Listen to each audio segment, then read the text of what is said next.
So today, we've got a star-packed panel up here. So we're going to be answering all your questions about training, diet, nutrition, preparation, life. So we have a wide range of topics. So don't be afraid to ask questions. It's not very often you have a group of individuals like this.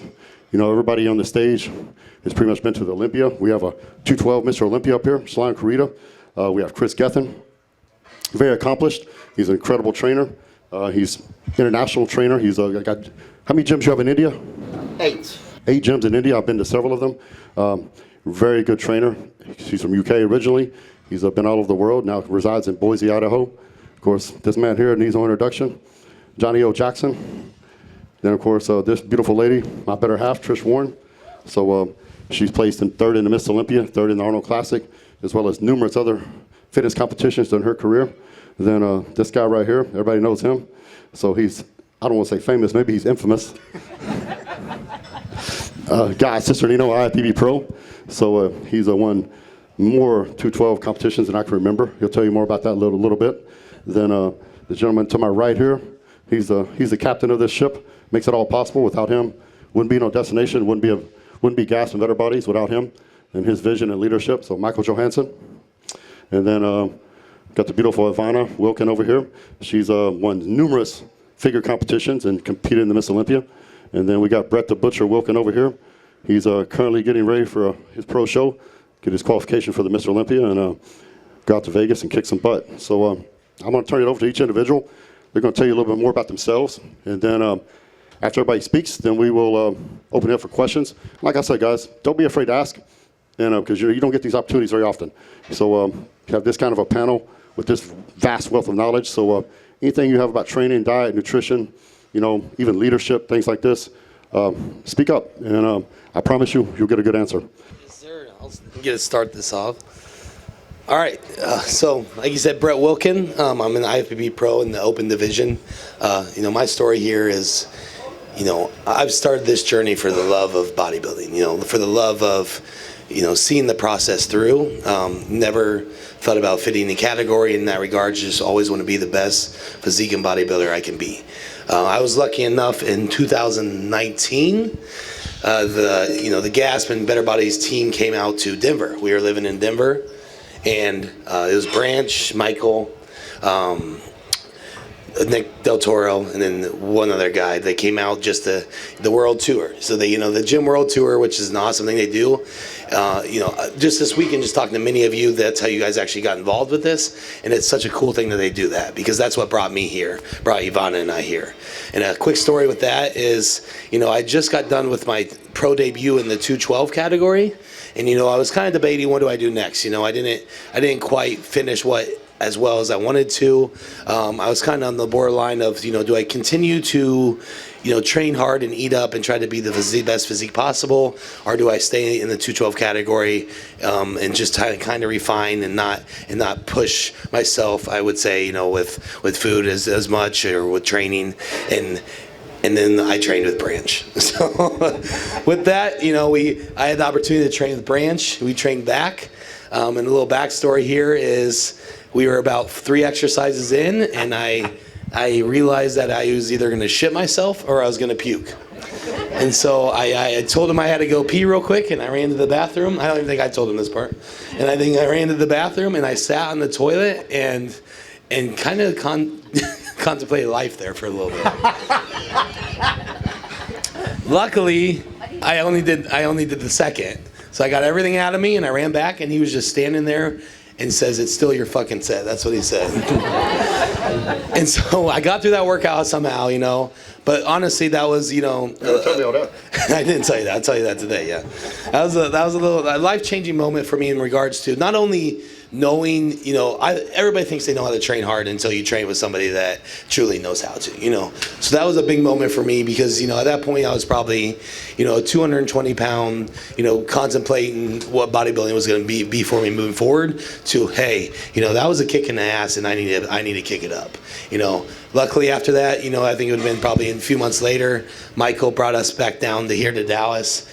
We joined the team and not only through that experience with Gasp Better Bodies with Branch, it taught me so much about how to become a better bodybuilder, how to become a better person, and then through being with this team, how to become a better family member with everybody involved. So it's been a great journey for me. I can't thank everybody here enough. I have plenty more stories like that, but it really propelled me, I think I'm going to be one of the better open bodybuilders here in the next couple years, and that's just because of the lessons I've learned here, the people I'm surrounded with in this family, and I'm very fortunate for that. All right. Good morning, everyone. Shaun Clarida, IFBB Pro, and as Brance mentioned, 2020 212 Olympia champion. Began this journey back in college. I was a D1 college wrestler. I was 110 pounds soaking wet, and the lightest class in college wrestling was 125. So the coaches told me if I ever wanted a chance to start on a team, I needed to put on some weight. So while my teammates were outside cutting weight, running, doing all the trails and runs and stuff like that, I was forced to go into the gym, into the cafeteria, and just do that. And in the midst of doing all that, I met an old school bodybuilder by the name of Tom Garuba, old school 70s bodybuilder who kind of persuaded me to do a show. And I did my first show after 3 months of training. There were proper training, posing, learning more about the competition, dieting, things like that. And I ended up placing 3rd out of 5 in a novice lightweight class. I was 118 pounds there. And it was right then and there that I decided that this is what I wanted to do. I went back to my college coach, said, hey, thank you for the opportunity, but I'm gonna take this new journey, this new path in bodybuilding, and that's what I did. So now I've been competing now going on 17 years. I've done 52 shows all around the world, and I absolutely love this. So the goal, obviously, from day one was to be Mr. Olympia, and I knew I'd be that one day. And all my friends thought I was crazy. They said I'd never make it. They said I was too short, I was too small, I should just give up. And I said, hell no, this I know what I want to do. I knew that if I continued to work hard, get it done, I'd get it done. And I did just that. So you guys all know I am now preparing for the 2022 Olympia. And let me put it out there right now before the questions start. All right, as you guys know, I'm qualified for both the 212 and the Open. And no, I have not made a decision on which class I'm doing. So any rumors you hear, if I'm doing Open, I'm doing 212, are all fake news. I have not decided. Right now, talking to Dan Solomon, we're still contemplating possibly doing both, which would be history. But if a decision is made that I cannot do both, unfortunately, you guys will have to wait till December to see what I do. So just to kind of go back, like Chris saying, so I won the 2020 Olympia in 2020. So once you win an Olympia title, no matter what class it is, you're qualified for life. After last year's Olympia, losing my title to Derek Lunsford, I decided to jump into an open show. And I did the Open Pro Legion show, it was my open debut, and I won that show. So I beat Sergio Olivia, beat Regan Grimes, Cedric McMillan, rest in peace, Cedric. So I won that show at 174 pounds. So bigger ain't better, guys. So just so y'all know, at 174 pounds, he beat some guys that were 100 pounds heavier than him. Yes. So Sergio was probably 250 on stage. Sergio was 270 and Regan was 260. There you go. So 100 pounds heavier, and he whooped their ass. And I said before the show, they go, how's he going to do? I go, he's going to do really well. I said, because them dudes, they can't get hard. And I said, if they get beat by 174-pound Shaun, and that ain't no knock on Shaun, they all need to retire. Yeah, thank you very much for coming out here and giving us your time today. And I appreciate it, Michael, for really bringing this together. And, the week of events have been absolutely awesome. And I first met Michael and Martin, I think, back in 2007, 2008. Somewhere around there, and they've done nothing but to make me feel so welcome into the extension of this family. It's been it's been an absolute pleasure, and it's an honor to obviously be up here with these amazing people and athletes. So thank you very much, Michael, and thank you, Martin, as well. So it's funny, I was into bodybuilding way before I actually started bodybuilding. I was racing motocross pretty much full time for 11 years. And I would purchase bodybuilding magazines. It's kind of like my comic book. And I would, read every single word of the Flex magazine, Muscular Development, Muscle Media, Muscle Mag, Iron Man, you name it. I would get those magazines and I would absolutely be in awe. Even though I wasn't training at that time for bodybuilding, I was just into motocross and that was it. And that was my life pretty much for 10 years. But I ended up retiring at 18 years old because my body just could not take any more injuries. You know, my back was the thing that put me into retirement. Had I known that weight training probably would have helped me, I probably wouldn't have retired as early as I did. Because I got into downhill mountain biking for a while, I lost my way, I turned to drugs and alcohol because my identity had become attached to adrenaline that I was getting from motocross. And I went and saw a lot of specialists, and it wasn't until I actually started weight training through physiotherapy and resistance training that I was alleviated of a lot of these injuries, particularly my back, and the mental issues that I was going through of having no identity. So now my identity had become attached to what I was doing in the gym.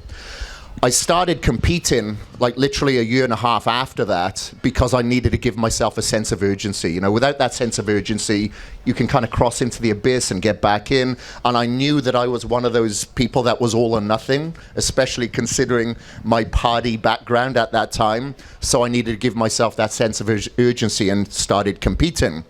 And I continued to compete for like 10 years, but I wanted to contribute more to the industry that I was learning from because I was able to retain everything that I was learning about training, nutrition, supplementation, which I hadn't in school. I hated school, and I wasn't able to retain that content. So this is something that I wanted to pursue. So I started contributing for magazines. I came over to Venice, California in 2005, got myself a writers and photographers contract with Weeder Publications. I think that's how I met you, Branch, around that time. And we become friends, and I have a similar story to you, Brett. When I worked out with Branch the first time in Metroflex, I'll blame the heat. It wasn't the workout, yeah. But like I ended up like throwing up. Like I think it's like the first exercise. He said, "Okay, we're doing 100 rep drop sets for leg extensions." I'm like, "Come again?" You know, I was so used to the more Dorian Yates, you know, hit sort of heavy duty training. So you know, that gave me another form of appreciation of training, not so much bodybuilding from a competitive standpoint, even though I love bodybuilding, would watch all the shows. I just love everything that encompasses bodybuilding. And you know, as the t-shirt says, it allows you to become harder to kill. You may deal with some sort of emotional stress, frustration, depression. Well, you can create a lot more resilience by training. You know, there's so many aspects that I love from the bodybuilding industry and weight training that it has a transference effect into so many aspects of life. And I've been able to plug myself into certain business ventures because my pivotal foot is in the gym.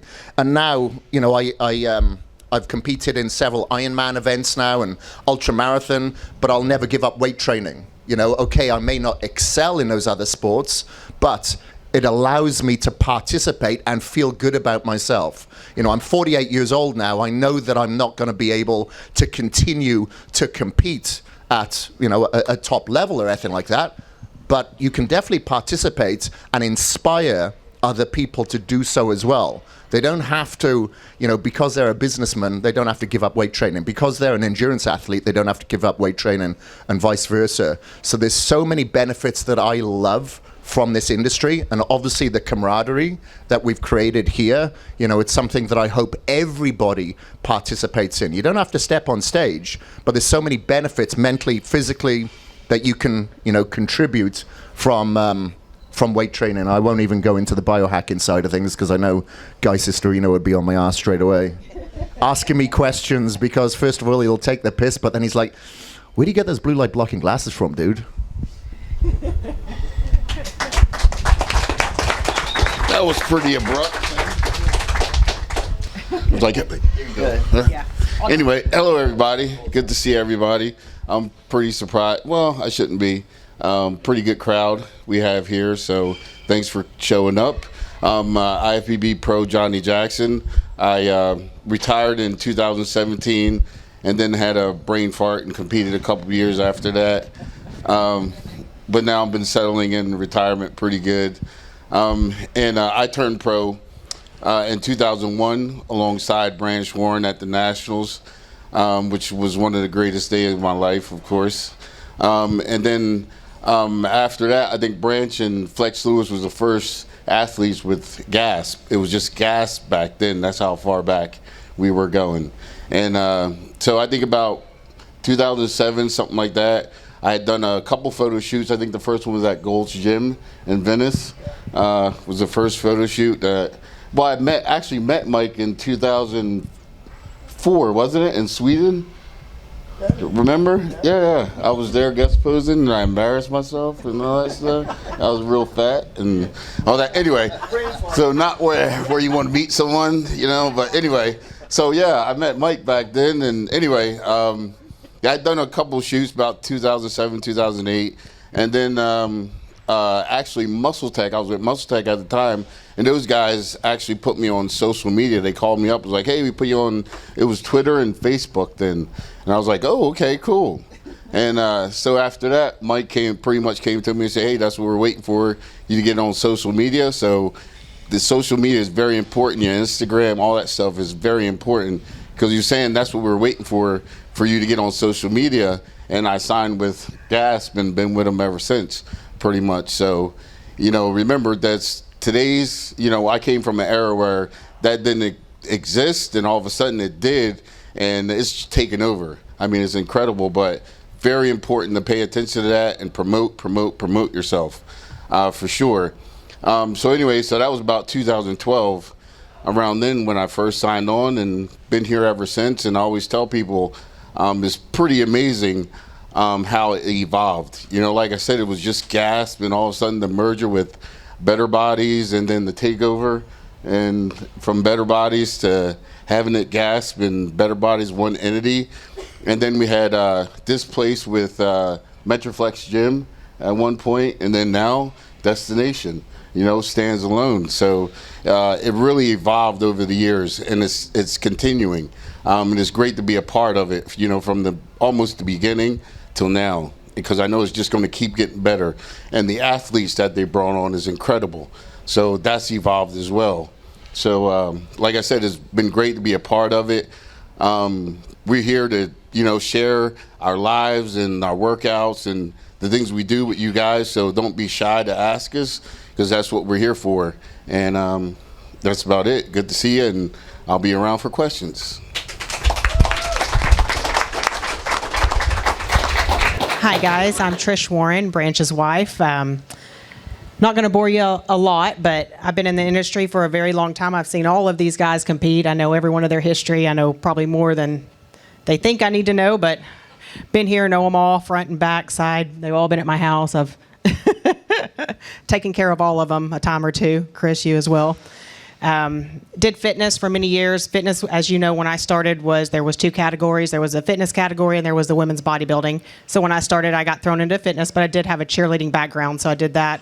The highest I placed was third at the Olympia, third at the Arnold, but multiple top 5 finishes in both contests. From there, we had our daughter Faith, and so I took a couple years off. Went back into fitness, but my placing started to slip because obviously I've been doing that for a long time, and it does take a toll on your body. So I decided to switch over and go into the women's physique category, which was a category that I love because I got to train hard, and I've always trained hard my whole life, but I never got to train the way I wanted to because I had to limit myself because of the fitness category. So I went out to Metroflex and hired Brian to train me, and he kicked my butt a time or two, and went out my very first women's physique show and placed third. And then I did one other show and just kind of took a step back and just started, my journey after competing. And, a lot of it has been with Gasp and Better Bodies. And I've been with the team my whole life, or not my whole life, but for as long as these guys have been there. But now I'm taking a deeper step with them, and I'm actually in the product development, which is really cool because I get to actually create the items that you guys are wanting and wearing and, stuff like that. So I'm on the inside of it, which is a really, really cool process to see that. But like I said, there's no question here. We've all been in some sort of business venture. We've done bodybuilding. We've done fitness. There's pretty much any question that you guys can ask. So thank you guys all for being here, and we look forward to answering your questions.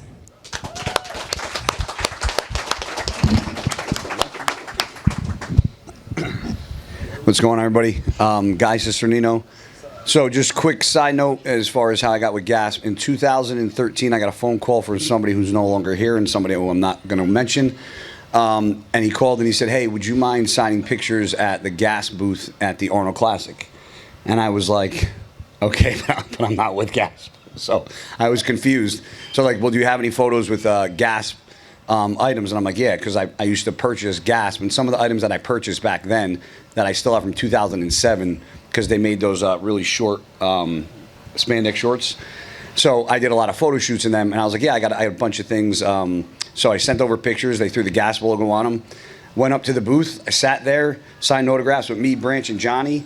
And couple weeks later, I had a contract, and it's going on 10 years with Gasp and Better Bodies, and I couldn't be more happy to be part of a brand that just keeps growing every single day and growing a community like this with all you guys, not just athletes, but fans and friends from around the world. I mean, there's people that flew in here from all over the country just to be here and support Michael and the Better Bodies and Gasp crew, so it's pretty awesome. But I'm not going to bore you guys. I have a 15-year football background, which is pretty much the reason why I retired. I have really bad shoulders. I've had 3 shoulder surgeries combined on the 2. So that kind of, when you're a man and you compete and you look at yourself in the mirror every day, there comes a point where your body just starts not looking the same. Father time takes over. So, I competed since 2003 as an amateur, turned pro in 2008 in nationals, won my first show in 2011, won multiple shows throughout my career. Highlight is kicking Shaun Clarida's ass multiple times until he beat me, his first Olympia. And but no, actually, Shaun winning the 2020 Olympia was a real highlight for me, because me and Shaun battled it out for years. And he'll tell you how many times at the New York Pro I told him, I said, you keep doing what you're doing. I said, you're going to be Mr. Olympia one day. And when he won the Mr. Olympia in 2020, it was kind of like, okay, this is like my time to shut it down. Like I gave it my all. My shoulders were really holding me back with my posing. There were just things I wasn't able to do in the gym. So I retired. But my passion was never for the stage. I'm kind of like Branch. Me and Branch, I think, as the 2 retired, get bashed the most for why the hell do you guys still train like that? Why do you guys still, throw the weight around like that? And it's simple, because we can.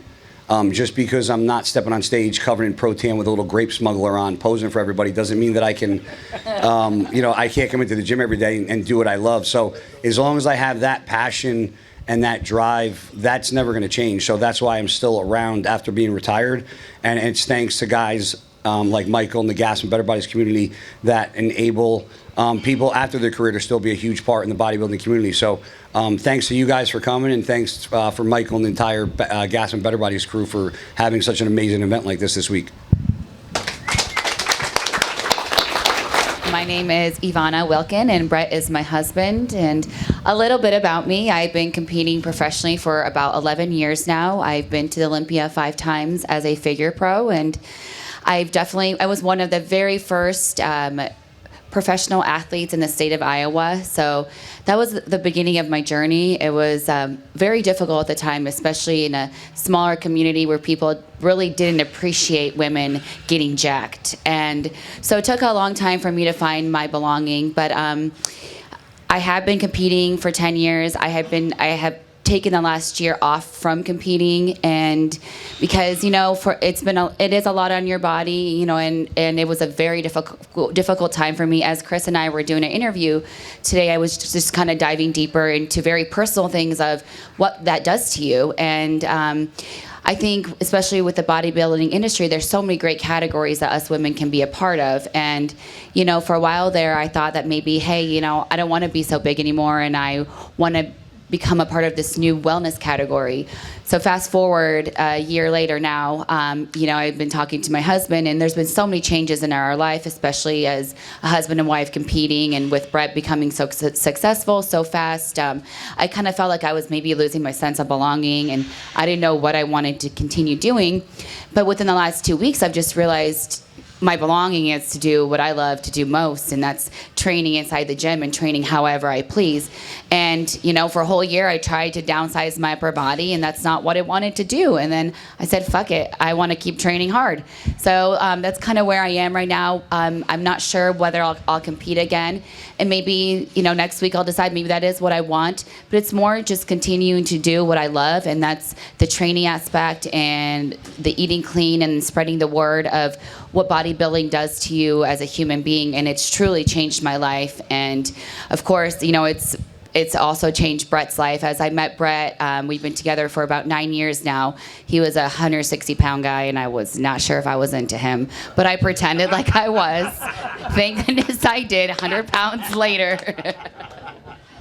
But seriously, you know, it's been amazing to see him grow, and you know, he supported me during my entire journey, and so now I'm giving that back to him. But just really, this whole year of taking this time off, trying to belong into these categories that we have now, I've realized, you know, I'm going to do what makes me happy. So I'm back to training like I was, and that's where I really have found my peace and who I am as a person, and that's what I want to continue doing. So moving into the Better Body side, you know, this week has been very special. We have been with the company for a long time, but this week has been totally highlighted on Better Bodies, and so, you know, not so much Gasp, but it's been a week of Better Bodies, and it was so incredible last night to see the people that, you know, have created this for us in the community. And again, today when we were doing the interview, I stated I had been with so many companies in the past 11, 12 years of my career, and I've never been with a company like this where everybody belongs. It doesn't matter what you're doing in your life, you belong. So for a while there, I was like, shit, I'm not gonna be competing. Like, are they still gonna wanna have me around? You know, and that's not what it's about, but it's about having a passion for weight training and being able to spread that word across the world and loving what you do every day. And, you know, and lifting, literally, if you've never trained, which most of course, all of you have here, but if you know someone in your life that hasn't, that's struggling mentally, that's the best outlet. You are changing yourself every day as a human being. And so Better Bodies has really displayed that in our lives. Gasp and Better Bodies have truly changed our lives, and we've only been with them for 3 years. And I told MJ the other night, he's stuck with us forever. But we're not leaving something that's so great, because everyone belongs here. And, you know, when we were together at the barbecue, there were so many of us. I didn't know some of the people, but I felt like I knew everyone. I could comfortably walk around and not be, you know, bashful, shy, or, you know, feel like I don't belong, because there was all kinds of walks of life there representing one brand. So what we've done here and what they've done here is truly remarkable. So everybody that's here belongs, and that says a lot about a company. So yeah, that's about me. So Brett's got a show coming up, and I'm gonna be here to support him. We've been doing lots of traveling. We just bought a house about 6 weeks ago in Florida, and I'm trying to adjust to that. So yeah. And if you guys have any questions, I like open questions more about, you know, mental related things, and just like, how do you overcome some certain things? Because, you know, every day when you look at yourself in the mirror, it's hard.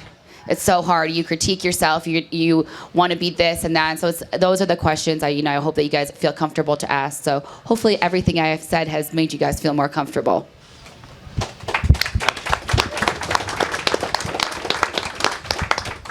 Hey guys, my name is Trish Warren, and I competed as a professional bodybuilder for 15 years. So a little bit about where I came from. So I grew up in a little town in West Texas called Seymour, Texas. And if you blinked when you drove through it, you'd miss it. So I grew up on a cattle ranch, and my closest neighbor was like 8 miles away. So, you know, when I grew up, there wasn't a whole lot to do. You know, pretty much you drank beer or you hunted. So I didn't drink, so I hunted. And, you know, I grew up and I was going to be a cowboy, because that's, you know, out there, it's still that way. Not a whole lot to do. Everybody has ranches and cattle, and that's what you do. So I moved to the Dallas-Fort Worth area when I was in high school, and I'd never seen a bodybuilder. So I came from a school, we barely had enough guys to have a football team. So I played American football, and we barely had everybody, all the guys in my grade had to try out.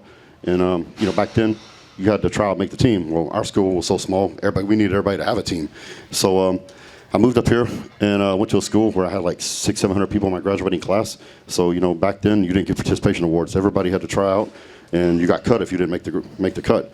So if you weren't good enough. So I knew to make the team, I needed to work out, get a little bigger and stronger to make the team. So I met a kid in the neighborhood, and we were super poor. I had no money. I couldn't afford a gym membership. Back then, it was probably $15 a month or something, but I didn't have $15 a month to pay for it. So I met a kid in the neighborhood. He had a membership.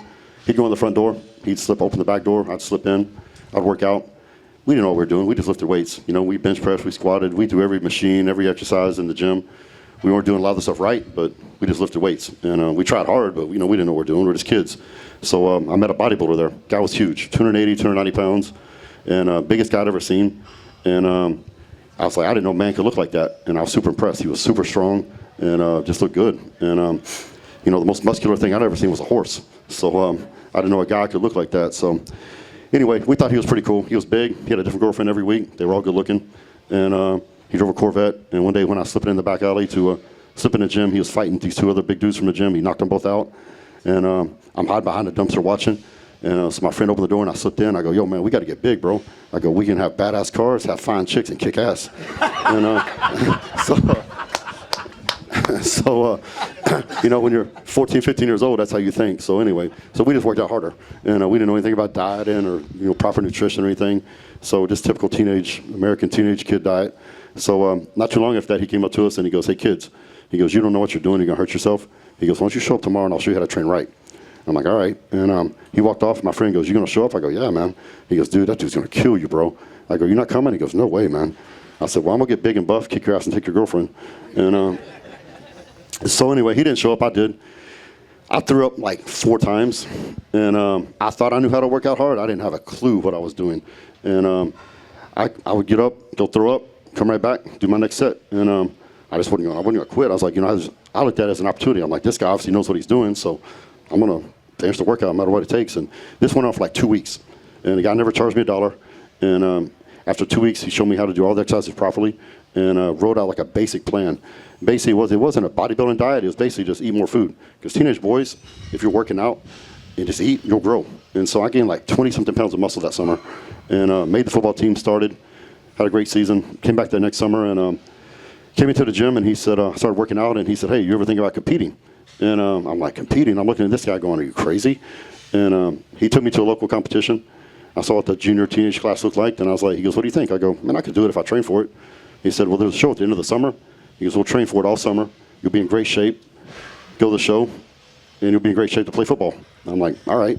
He goes, but we're going to go to a real gym. I said, where are we at right now? He goes, this ain't a real gym. It's a health club. He picked me up on Monday morning. We drove across town to Arlington. We pulled up in front of this gym, gravel parking lot, garage doors open, music blasting. The biggest dudes I'd ever seen in my life walking around. And he introduced me to the owner, and the owner's name was Brian, and he said, this is a kid I was telling you about. He wants to train here for this competition.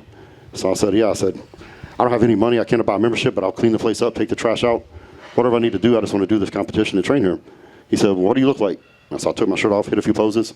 He said, I'll tell you what, kid. He goes, you train here, represent the gym, and you win, you don't got to buy a membership. He goes, if you lose, you work it off. That was 32 years ago when I still hadn't bought a membership. That gym was Metroflex Gym. The guy's name was Brian Dobson. And this guy who took me over there and got me started, his name was Mark Hanlon, and that was Ronnie Coleman's workout partner.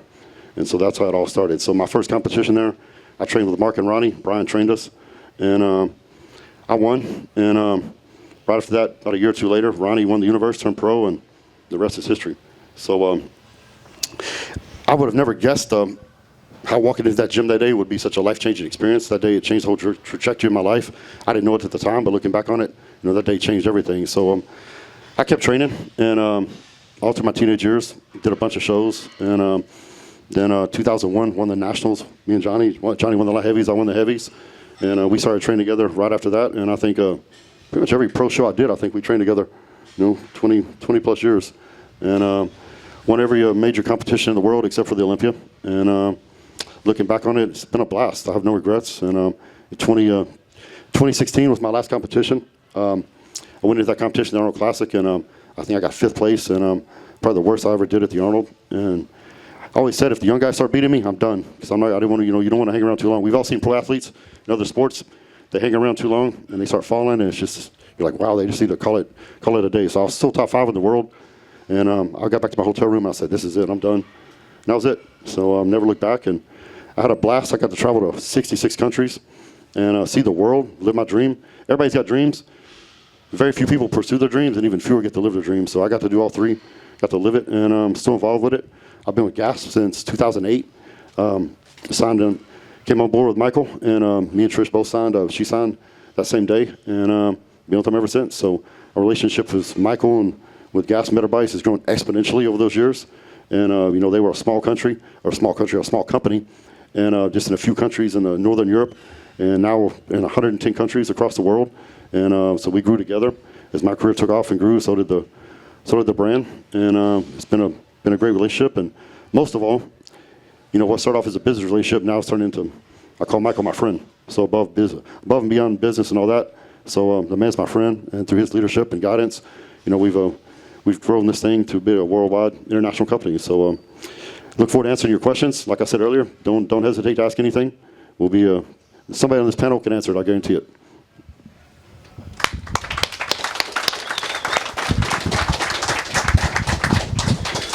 Okay, I'm Michael Johansson, and I'm a little bit of the odd man out here. So I don't have the accolades of these fine people here sitting next to me, and but at the same time I have a story, and so I'm going to try to make a little bit sense of it. I started playing soccer when I was young. When I was 15, it was time to take the next step in schools and stuff like that. And then I felt like a little bit like the team stuff in soccer was not for me. I want to extinguish myself more. I was hungry. So I started lifting weights, and went really good. And I went to my first bodybuilding show to see what it was all about. And I was actually 1987 Mr. Olympia in Gothenburg. So I saw some pretty big dudes right off the bat.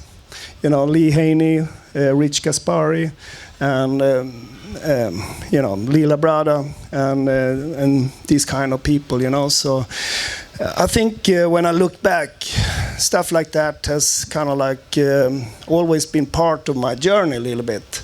So why was Mr. Olympia 1987? Why was that my first show? And then, pretty quickly, I became like a top national bodybuilder in Sweden. But fairly quickly, I also realized that I was not growing up in Metroflex Arlington next to Ronnie Coleman and his training buddy and things like that. And I felt like, I have big dreams, I have big ambitions. I don't want to, make the wrong choices in life with my ambitions, because I want to win Mr. Olympia in life. So I decided to push hard with the business, and to the case, you can tell that business as it is, I don't see it really as a corporate thing. I see it as more like an organic thing that is happening in life, and every 7 years there is a new life. There's a new chapter. What you started with 7 years ago is not the same 7 years later. So let's say that is a little bit true in the philosophy of things. 7 to 10 years there is a new chapter. So by now I feel I won 3 Mr. Olympia titles, and I'm going for the 4th. And that's a little bit why I'm here. I feel like this is the first day of, the new chapter, a little bit. Especially now celebrating Better Body's 40-year anniversary, and I feel hungry as the day I started training in the gym the first time. Lifting the weights, and I'm kind of living my life. And the similarities between me and Branch is really astonishing. In the beginning, I felt like, oh, he's the bodybuilder, and going for the Olympia win. But then, as time progressed, I realized, I was kind of doing the same thing, and now. I told him back then too, because I think I had a little bit of a foresight. I told him, you and I, we're going to be more important for each other when you're retired. And he said, fuck that. We were on a plane flying to Sydney for 18 hours, and he told me this. I'm like, you're crazy. Yeah, but the whole thing is that, my philosophy is to look... have a broad perspective on life. And, we have more than 200 athletes in the family. And, I hear words a little bit like company and corporation and contracts and things like that. But the reason why we're together here today is because of family. And the reason why I'm doing this is because of family. I'm not doing this because of, corporate bullshit. This is a journey through life that makes me feel, rich and successful on life, not on money, but on life. And you guys are all family to me. It doesn't matter, we have friends in more than 110 countries around the world, and all of this is family. We are diverse and like-minded together, and we live our dream if we allow ourselves to live the dream. And a lot of athletes, they can be a little bit single-minded, and they can, be a little bit look life out of a straw as you're trying to focus on the task at hand, And my belief is that the only way to be truly successful and also win a big title is that you actually look on life in a broader aspect. The reason I know, because I've been around a lot of athletes, and especially successful people like Branch, is that he's successful because he has not lived a one-dimensional life, only lifting weights and just thinking about that win, So he's doing other stuff in life that makes him able to go for a goal and a mission. And a lot more people should try to be inspired by that and try to understand the philosophy of looking at the big windscreen and trying to see, it's not easy, but it doesn't get better because you're trying to focus hard on one point, and look life out of straw and get tunnel vision. If you get tunnel vision, you're not going to succeed with your goal. So, and you can't use a straw and then look in different directions all the time. It's not going to help you. So you just need to embrace that it's hard. And you try to live as complete life as possible. And that's kind of why I'm here today. And I feel like, I've been pretty good on trying to put that family together, that we can preach those values and have those core values and philosophy in common. So we are extremely diverse, like Ivana was alluring to, and but we're like-minded, so we feel like we can help each other and inspire each other to pull in the same direction, leave the excuses out.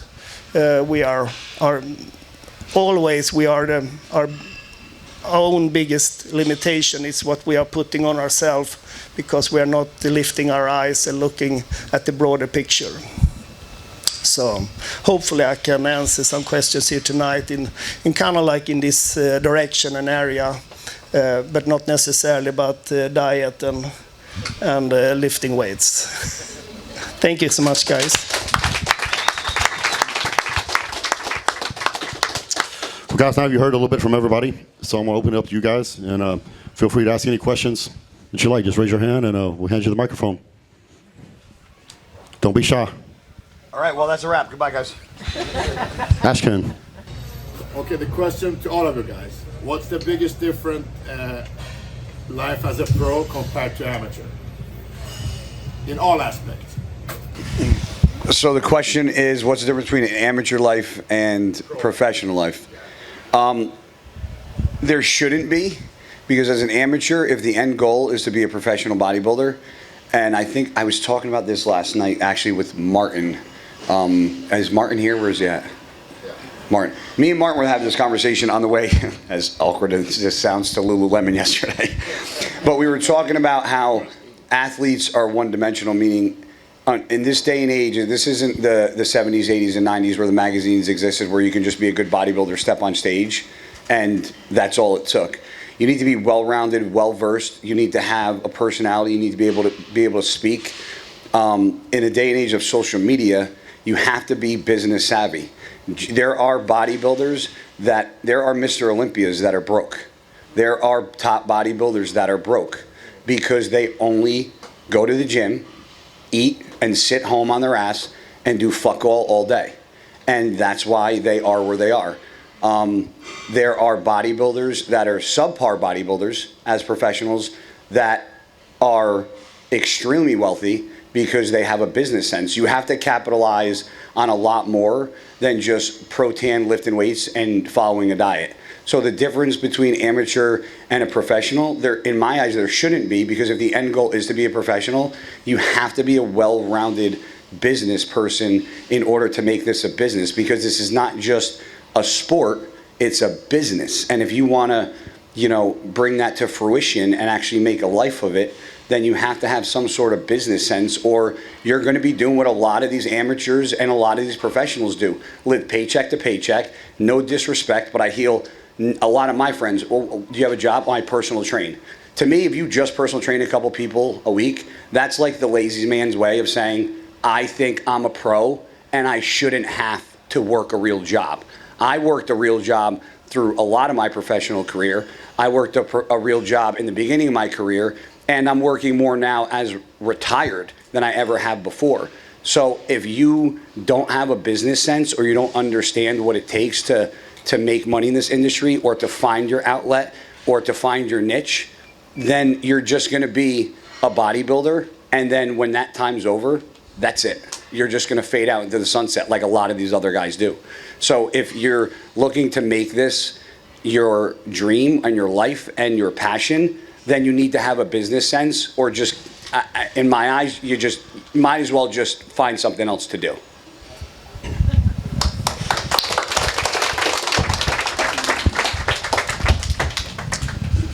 Any more questions? Who's next? I messaged Ivana to ask for coaching, and it was the best thing I could have ever done. She believed in me when it was hard for me to believe in myself. So I did my first figure show, and I won overall figure at the Trish Warren Classic in Denver. And we are going to nationals in December. So I would just like to ask advice from all of you. What advice do you have for someone going into their first national show? And how do you basically accept good things happening to you? Sometimes I feel like I don't deserve the opportunities that I've already had, even though I know that I do deserve them. So I'd just like to hear you guys' advice on accepting opportunities and what comes from that. I'll answer that real quick, and then we'll pass it on to some of the other guys. My best advice to you is keep doing what got you where you're at. There's no magic pills. There's no magic secrets, formulas. Be consistent. Be consistent with your training, and be consistent with your nutrition. Nutrition's 80% of it. So everybody thinks bodybuilding, of course you have to lift weights, whatever, but I think everybody on this panel will agree nutrition is the biggest part of it. And that's the biggest thing. Be consistent.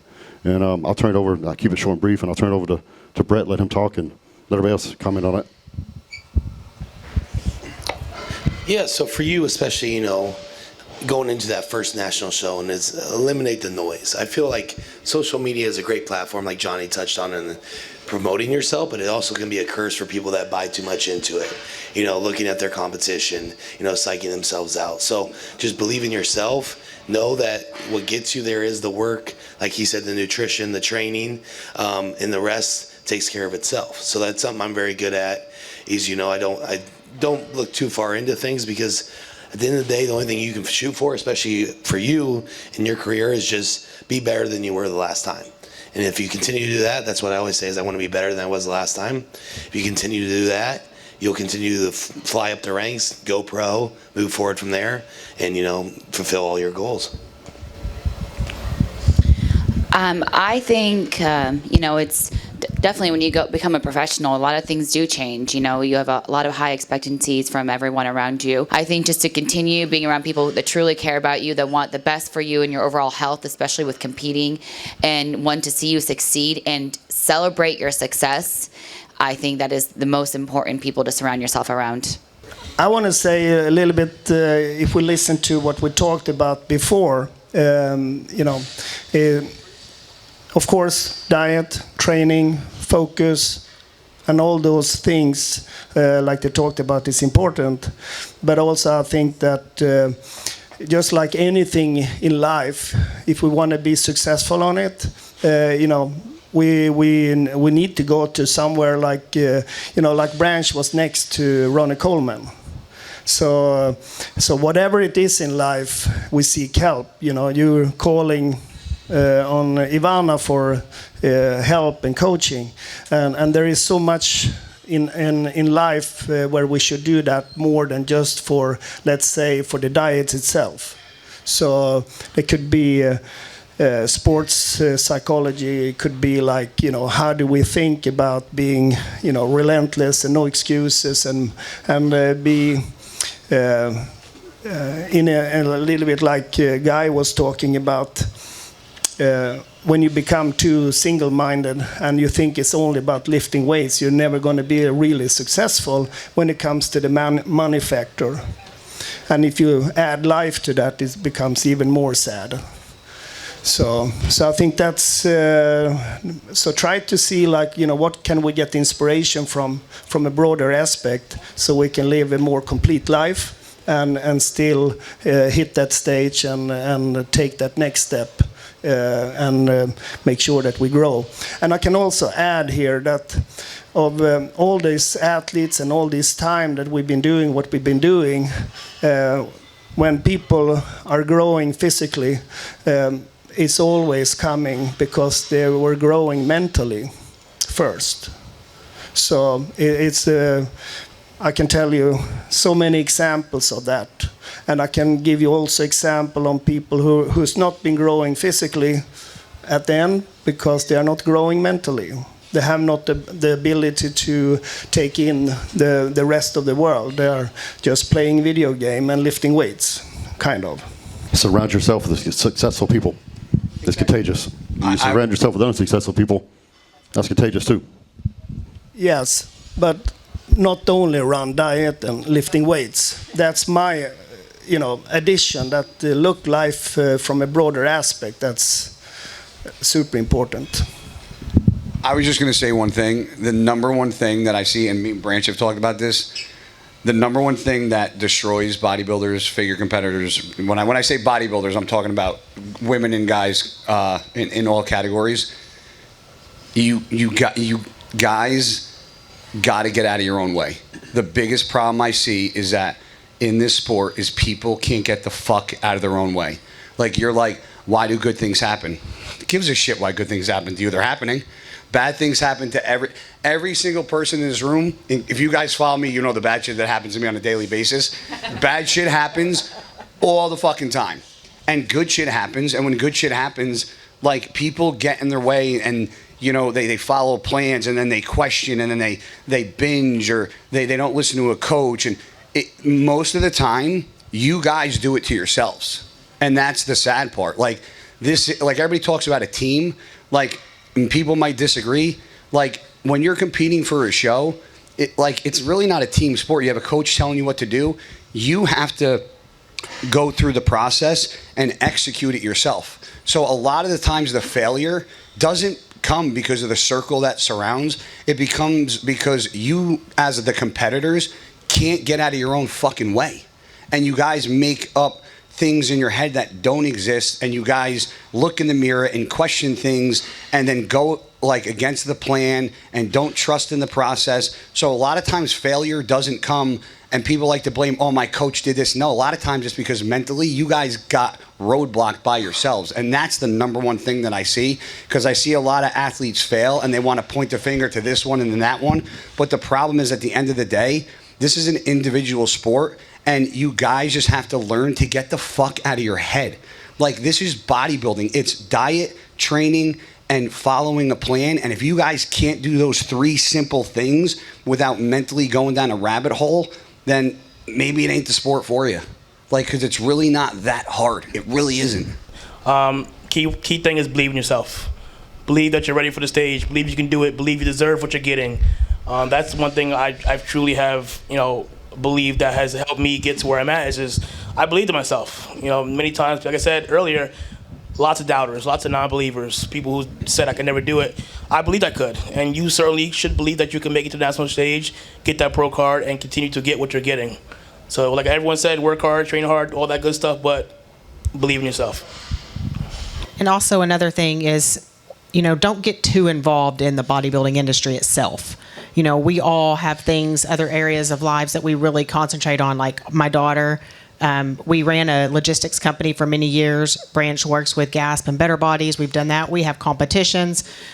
So we do wicked cuts. I mean, we are involved in so many different things, and we've always done that. So it's like we do our business, we go into the show, and we go out, and it's like we don't stay in there. We don't stay involved with all the politics and drama that's going on in the bodybuilding industry. We move out and come back in, and I think that's what's helped us remain consistent throughout, for however many years that we've been in here, and we're not burned out with it because we're not just like soaked into that whole industry, because it will suck the life out of you. So you've got to have an outlet.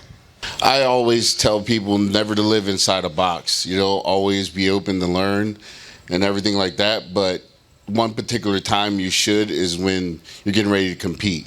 You should have that circle of friends and supporters that's going to help you get better, and that's all you should listen to. Mainly your trainer, and communicate with your trainer is super important too. Just don't take what you should do. This is what you should do. Make sure you communicate. Hey, this is what it's making me feel like.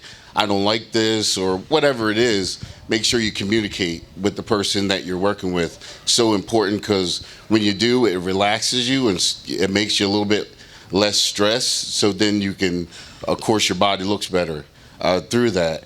And then also with accepting stuff, you have to accept the rewards, because if you don't absorb and don't understand the journey that you just went through for that to happen.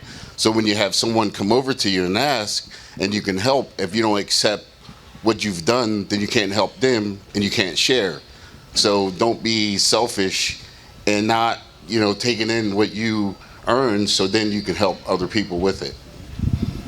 Because if you don't believe it, then you can't talk about it, because it's not, believable in somebody listening to it. Yeah, if you're somebody that has like a lot of self-doubt, I understand that. I've had a lot of self-doubt throughout my life. Visualization really helps, and obviously like reaffirmations. So some people are very well with journaling, and I think doing that, it may sound cliche, but there's a lot of power in that. You put in your sincerity on the line every time that you write down your goals, and you reaffirm them every single day. And obviously, it's a very different world now to when I was competing. I competed on the world stage in natural bodybuilding, got second. I treated that show the same as my first show. I'm going to win. I'm going to push it as hard as I can. I can't take control of what the judges decide, but I can do whatever I can to kind of convince them that I should be up there. And, with the social networks, don't get caught up in it. I probably get as many negative comments as I do positive. But, it's water off a duck's back. Some people take it a little bit more personally. Like I remember I was living with Flex Lewis in LA back in 2005, and he took a lot of that personally in the beginning. Of course, he's evolved since then. So, you just keep to your road, and obviously as you diet down, you become a little bit more, in more of a deficit of your calories. You start to doubt yourself. You start seeking other people's reaffirmation. But if you've got a coach, you just listen to that coach, and whatever the intention was that you started in the very beginning, that's exactly what you do. Not just Monday to Friday, it's Saturday, Sunday, it's every single day. And you'll get to where you want to go. You just got to be persistent with that consistency. Some more questions, guys? Yes. Hi, everyone. So my question was nutrition related, and I'm not going to bore you with a macro side, but my kind of question really is, when you guys have pushed up to as big as you could get in the off season, how hard was that mentally to do that day in, day out? Because I think dieting for a show for everyone is difficult, and you can get along with being hungry, no problem. But maybe what I've not experienced myself, competing naturally for a long time, is that you've never had to push the food to as high as it probably needs to go to get to, obviously, like top-end bodybuilders. So I was just kind of curious how hard that was for you mentally, and is it something you still struggle with today? I mean, I'm going through that now, obviously, so we can touch on that. No, my story, going from the 212 to the Open, I took 2 years off. 2 years of solely training and, eating 6-7 meals a day, 6,000 calories a day. And all I can really say is it comes down to like the drive with, inside you. Like, how bad do you want that? For me, I knew my potential and I wanted to make that point, make that, that debut. And you got to realize what has to go into that, and that's the food. So it's like, mentally it is a toll, you know what I mean? Like knowing, you just ate 1,000 calories and then 2 hours later you got to do it all over again. But it also comes down to, that's also the lifestyle we live. For me now, that's my job, is my career, is my bodybuilding, and that's part of the deal. And honestly, we talked about this the other day, especially for open guys. It's kind of crazy, but sometimes it comes down to sometimes it's the guys that can eat the most are actually the most successful, and it's harder you got to find tricks and trades, getting calories in, getting up in the middle of the night, things like that. But it needs to be done, or else you're going to just stay the same. So your body's not going to respond if you continue to do the same things over years. You need to add a new kind of variation, a new kind of stimulant to push your physique up, and that's through the food, that's through the eating, that's through the consistency. So, should we talk about this Shaun yesterday? It's like, he doesn't have to eat a shit ton, but he's been doing it for 15 years. He's hit his 6 meals every single day for 15 years. So it's not so much maybe it has to be, I have to do for me it is, I have to eat quite a bit, like 6,000 calories a day. But for you, it might be just, you don't take a weekend off. When you go on vacation, you don't go the whole week with only eating a few meals, because then you always have to play catch up. You got to go back home. You got to put that 10 pounds back on. When you're consistent over time, you're not going to have those setbacks. It's just going to be a continued process up. So for me, like you said, I enjoy the dieting because, food aspect backs down. But if you continue to set yourself up with the consistency over time, then it makes it a lot easier as well. Thank you. Next question, guys. It's to you, actually, Branch, and to Johnny. Okay, when you train together, the adrenaline and all the energy in your training, I had a couple of gyms in Sweden, and sometimes when I get to the gym, I heard there's like someone, it's almost trashing the place, and I immediately knew that, now they've been looking at Johnny and Branch now, and they was throwing shit away. I go up and I get mad at them and lay down and say, no, these guys, they train like this. No, they don't train like this. How do you do? Do you train like this? When all the energy, you throw things out of your way and...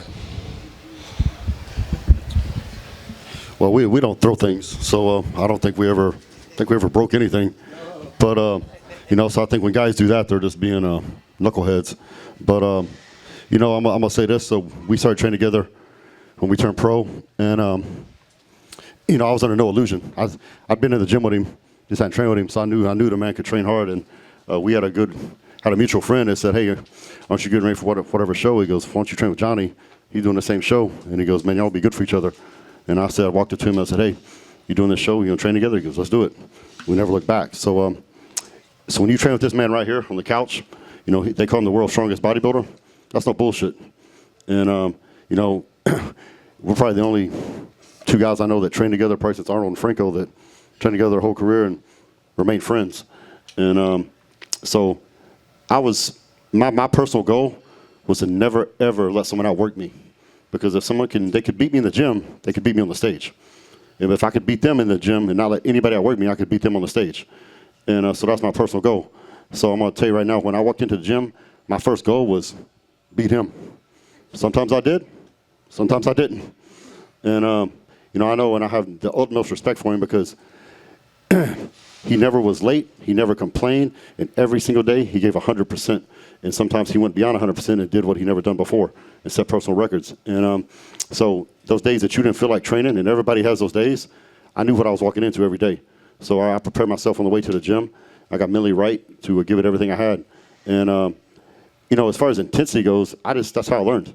I told y'all a story about training with, Ronnie Coleman and this guy, Mark Hamlin. I was a kid, and they just taught me how to train. And I didn't know anything different. That's just, hard work. So one time I questioned when I was a kid, we were doing something, I thought it was stupid. And I said something, and Mark turned around and backhanded me. And he goes, don't ask no questions, shut the fuck up, do what we do, and it'll work. And it did. Nowadays guys are so soft, they probably cry and call the cops or some shit. But it was a different time 30 years ago. So man, as far as intensity goes, that's what hardcore is about. It's not about throwing weights or being stupid and breaking stuff. It's about intensity. coming in and just being focused, and no matter what's going on in your life, having that intensity and bringing it, and having discipline. I think we were talking last night, and I defined discipline. The best definition of discipline I've ever heard was from Mike Tyson. He said, discipline is doing what you hate to do, but doing it like you love it. Once you master that, now you know how to be a champion. So we trained together for 20-something years, and I don't think I ever admitted to being sore. Man, I'll be so sore, man, I couldn't get out of bed in the morning. I'm like, God dang, man. And I'm like, Johnny, man, you sore? No, I ain't that bad. And I'm like, he goes, you sore? He goes, man, you sore? I go, no, I'm good. But now we're like, God dang, man, I can't move. Yeah, man, we definitely train hard, but have more respect for, gym owners and their facilities and stuff like that throw things around. So that's exaggerated. Like most of the stories that are, not really exaggerated, our workouts stories, because it's really intense. But it's fun. We work like that, for years because that's the way we do it. I always say, in most of our videos, that we don't try to tell someone this is the way you should do it. We just show what we do, and hopefully you can find something within that workout that can help you, And on the outside looking in, it's really hard to see how much control we actually have while we're training, because people just see the chaos and the crazy and the yelling. They're like, oh my God, these guys are nuts. But we totally know. I've been training since I was 8 years old, and man, I forgot most stuff than most people even know to do. So I know exactly, what to turn on, how to hold my core when I'm training, and how to isolate, the body part to make sure it's getting brunt of the, the pressure, not even though it looked like everything is going. So that's another thing also. It's more controlled chaos than the actual chaos that you see. So anyway, the most important thing, like I said, is, we never tell anyone this is the way you should train. We just try to show you a different way in what we do and what worked for us. And if you can find something to help you, then awesome. If you can't, then go find someone that you can, That's all.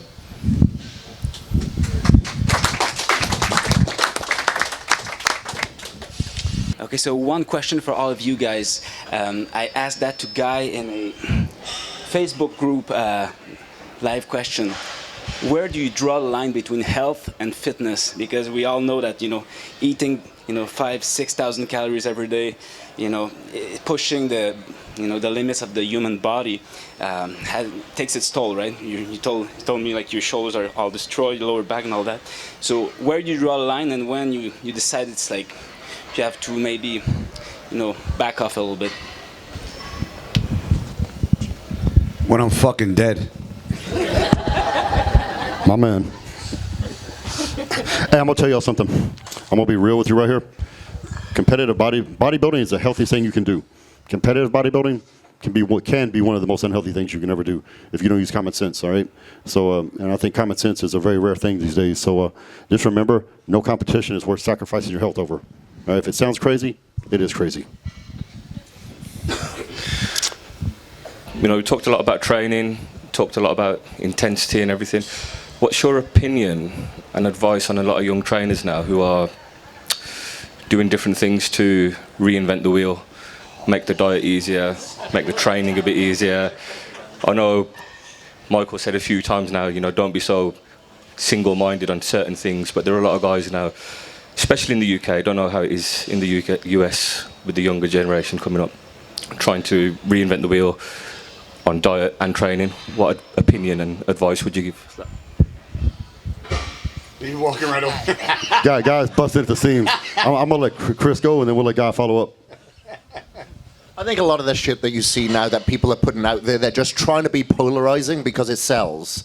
I'm not saying anything bad about, for instance, like I'm going to think like the Liver King. Everyone probably knows the Liver King. He's a polarizing character. You're either going to love him or hate him. But look, I'm talking about him right now, so it's working, But look, there's simple basics that have worked for years and years and years. And you talk to pretty much anybody who's been on the Olympia stage, they're all going to tell you the same thing. There is no wheel to be reinvented. It's the basics that is always being implemented. Of course, I'm sure there's going to be some different principles and new techniques that people will add on, but that is just the icing on the cake. Without no cake, you can't put the icing on there. So a lot of it, I think, is just for the act of social media, and maybe it's to justify their complacency as well, because they don't want to get comfortable being uncomfortable. And let's face it, doing this shit is freaking uncomfortable. The diet, the training, every single day. So I think it's just a lot of bullshit a lot of the time, just to gain more likes. I mean, Kris pretty much touched on it. I actually had a conversation last week with a client because I sent him over a diet, and he goes, "I'm a little confused because this is it." And I laughed, and I go, "You fucking young kids don't get it." I said, all these little fads out there, like he sent me his diet, and it was like apple cider vinegar and like 3 squeezes of a lemon and alkaline water before you eat, and then wait 20 minutes and do cardio. People make it complicated to make you think that's how it has to be, so you spend the money to do that dumb shit. Bodybuilding is so fucking simple, and everybody complicates it and then you have these coaches with all these weird things, and they do like all this crazy red light therapy, and they do these saunas, and they do I'm not saying some of it might, coffee enemas, Jesus Christ. Like, ain't no way I'm sticking a tube of coffee up my asshole every day, but that's just me. But, I'm not gonna. But what I'm saying is that in bodybuilding, like, it's simple. It's dieting, it's cardio, and it's training. And if you have a coach that gives you all this crazy stuff, they do that because they want you to believe that their way is a new way of getting in shape to spend the money on the things that they want you to spend money on, or their sponsors, or here's the code. And the biggest problem, like I said, nobody gets out of their own way. It's very simple, and all these coaches overcomplicate it just to get your fucking money. So stop believing all the fads and understand that this sport is the most simplistic thing you can do. Eat healthy, work out, do cardio, go to bed. End game. And fucking repeat. Well said. I can just add a little bit to Brett's experience together with Branch. So many people, and also Roddy's question about weights and the gym and intensity, is that most people also go to those other thoughts and solutions just because they don't want to do what Brett had to do with Branch.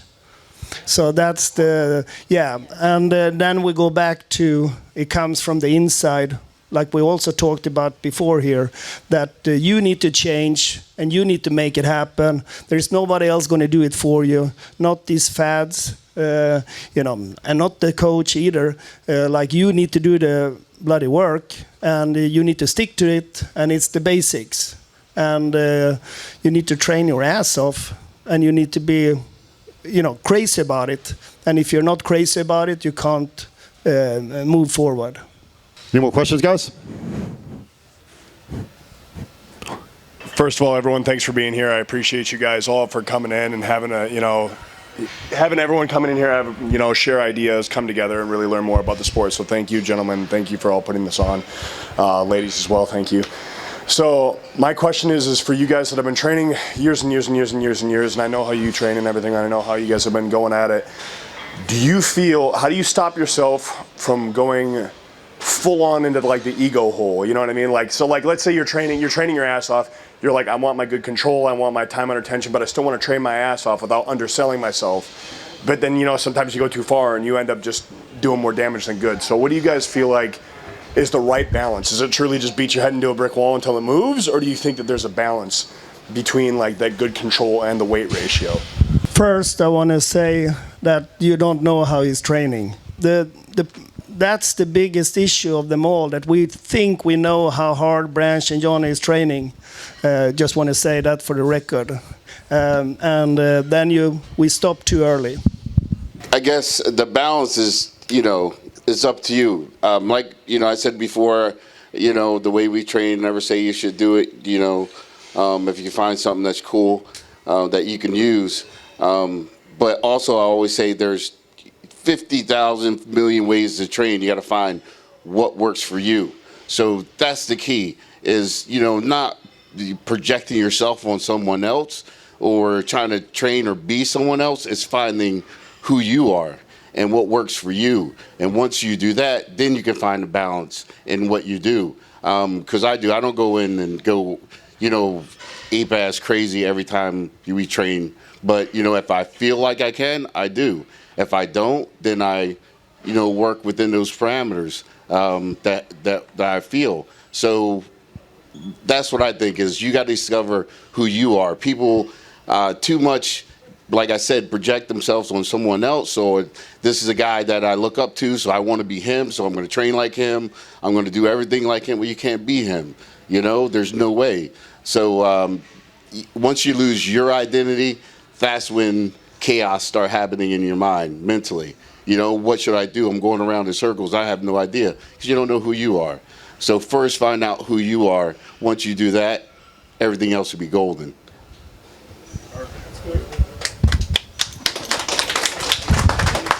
I'm going to answer very simply. You should use common sense.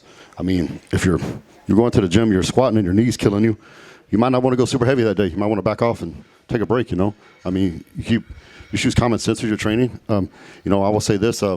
Most people, everybody thinks they work out hard. Very few people actually do. So I could ask anybody in this room, they think they work out hard. I promise you, there ain't but a couple, and maybe none of you in this crowd, maybe there is a couple, that actually does train hard. Because most people don't realize what hard training is. Because most people give in to the pain. When those quads start burning, they're on fire, and you can't breathe, they stop. But in reality, your body will do a lot more than what you think it's capable of if you're mentally tough enough to push yourself through that and keep going. So that's one thing that you need to learn, and that's what's so good about these two is that, you know, we all are going to have that area in our life or where we just can't go on, and then you're going to have somebody that pushes you, you know, 10 more reps, and so that's when you take, you know, to the next level. So don't stop just because it hurts or you're out of breath or whatever. You got to dig deep, and you got to have somebody that's willing to help you push you to that next level, and that's what's so good about these two. And real quick, the number one guy that I train with most of my career as a pro is Branch, and a lot of times Branch and Johnny. So you have to find, everybody thinks that they know what training hard is until they actually train with somebody who actually trains fucking hard, right? So you have to find your threshold. This is what I tell everybody. You got to find, everybody thinks they have their threshold where like, that's it.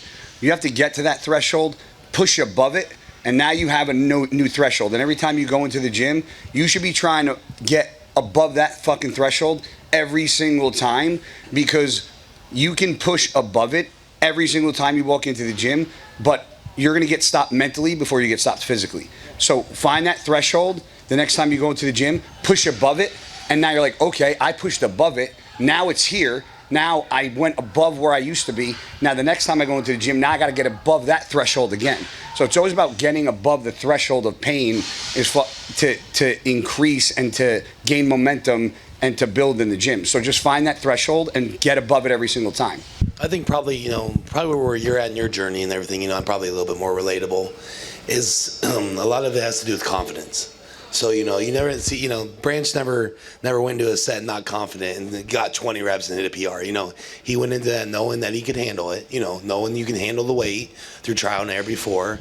And then I think a lot of things is like, and I know Shaun trains the same way, is, you know, having a set mind of reps. You know, if you can't hit something 8 times, then don't do it. You know what I mean? Because I still say this. I know they might not agree, but if you're doing the weight and you're going, like, you know, 6 reps or less, that's where injuries happen.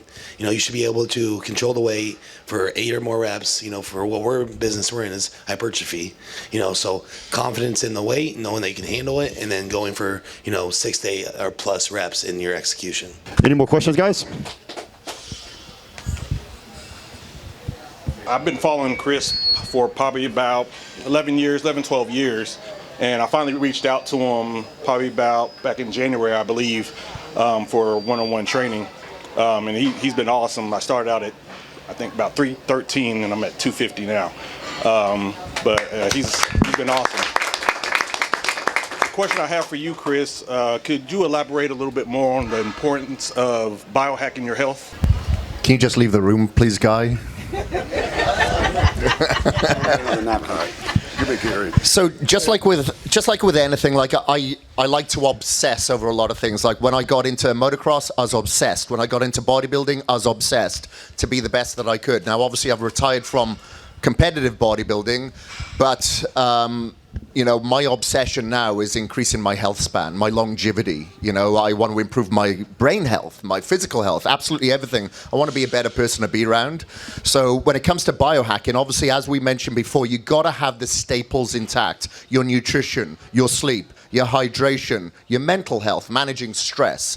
Very, very important. But then on top of that, then you can look at biohacks. Like Guy was taking a piss out of red light panels before. But hey, if you live in an area where it's winter, you're not going to go outside, you're not going to get any sunlight, well, where are you going to get those restorative frequencies that you get from the sun? You're not. So that's where a biohack comes in, such as the red light therapy. If you're somebody that's dealing with some sort of mental issues, but you've got your gut health in check, your microbiome, then maybe some cold therapy could work, like the ice bath that we had the other night, because it tones your vagal nerve. So that's where a lot of the biohacks come in. Obviously, this is a general question, so I'm giving you a general answer.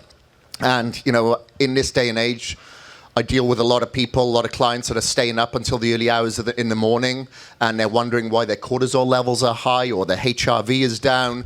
Well, a lot of the time it's because they're exposed to artificial light at a time when the body should be releasing melatonin. Instead, cortisol is high, so we cannot release it, we're not sleeping well, and obviously our recovery dictates our performance. So that is a time, if I can't get the client to sleep early at night, then they're wearing like the blue light blocking glasses to prevent those artificial blue frequencies penetrating the retina to tell you, okay, I should be alert, it's awake, it's daytime, when it isn't. So, there's a balance in there, and obviously I go a little bit further, such as, the stem cells. Obviously I had an injury last year, so went and got stem cells, which is another biohack. So I think they can be implemented. Unfortunately, I do speak at biohacking events, and people obsess a little bit too much. And I look at these guys, I'm like, are you even, following a decent nutritional plan? Are you training? Chances are they're not, and they're going towards the shiny objects. So I think it's a combination of ancestral wisdom and, the quantification and the gadgets that we can access today. When it should be added, not just going overboard with it.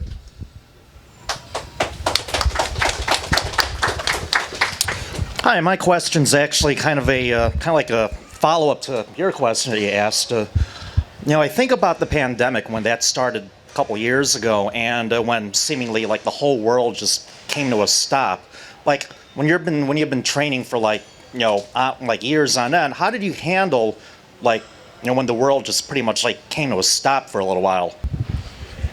Michael Johansson kept the gym open. We came in and trained every day like normal. That's how we handled it in Texas.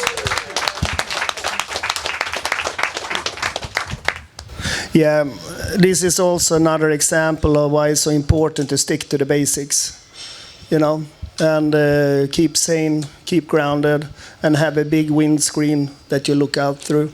Because if you see the full scope of things and you're not getting tunnel vision, because I think the whole world got tunnel vision for the last 2 years, So, and that's a little bit crazy, when everybody gets tunnel vision like that, So use your common sense, train hard, eat good, live a good life, be rich in life.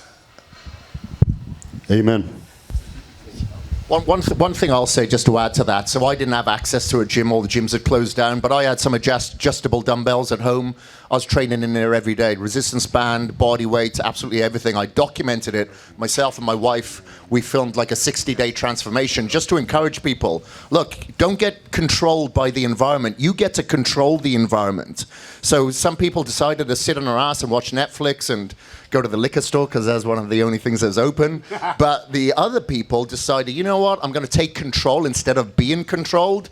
And, it's you really see where the champions are made when their back's against the wall. And we all have that opportunity to be that champion, regardless if there's a gym open or not. You just have to take control and, quit feeling sorry for yourself, basically. And what a way to staying healthy. Get out, get some sunlight, and exercise, right? So they don't want to lock you down, stick you in a basement, and don't go outside, don't exercise. That's just a recipe for disaster, in my opinion. So I mean, get out and be active, you know. And I mean, you know, fortunately, we live in a state where things didn't get too crazy, and you know, Michael had the foresight to keep the place open, and we came in and trained, and I got in the best shape I've been in since I retired. Actually, Johnny was making his comeback, and we trained like maniacs every day, man. Yeah, so he was getting ready for the Arnold, making his comeback, and you know, so I actually got bigger and stronger during the pandemic. So, I mean, guys in jail can get jacked. Y'all can get jacked during quarantine.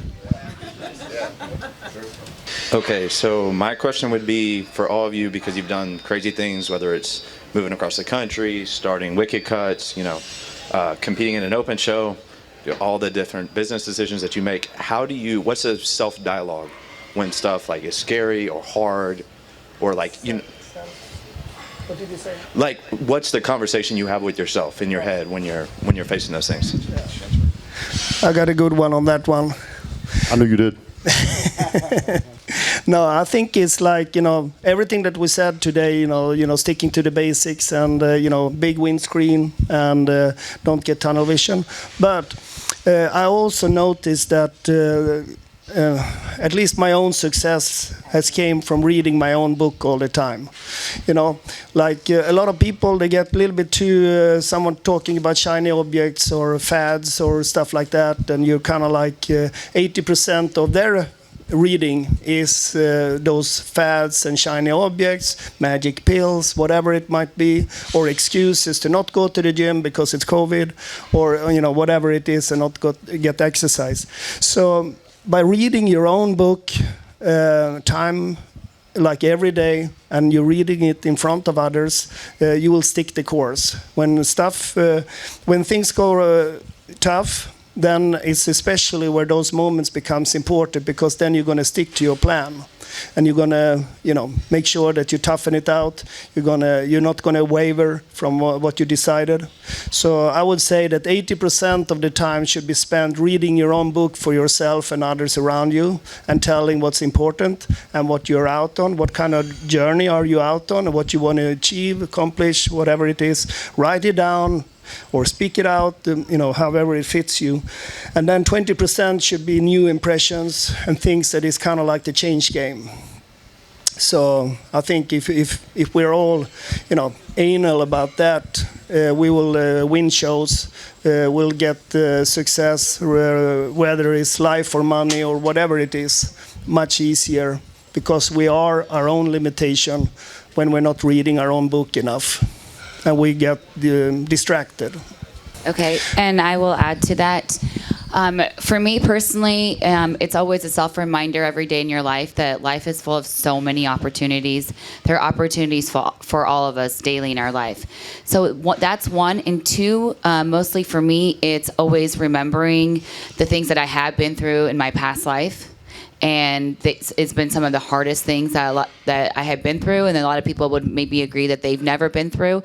And it's just remembering those things and just looking back. And, you know, it's okay to look back and be like, you know, I went through that, I got through that, and that was a big step in my life.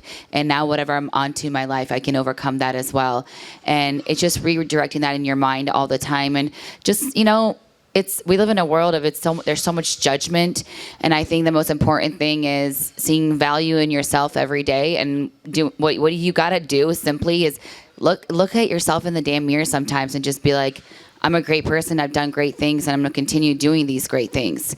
And that self-belief, and you know, even when you're going through some of the most difficult times in your life, smile about them, because they're gonna be over. And you need to learn from them.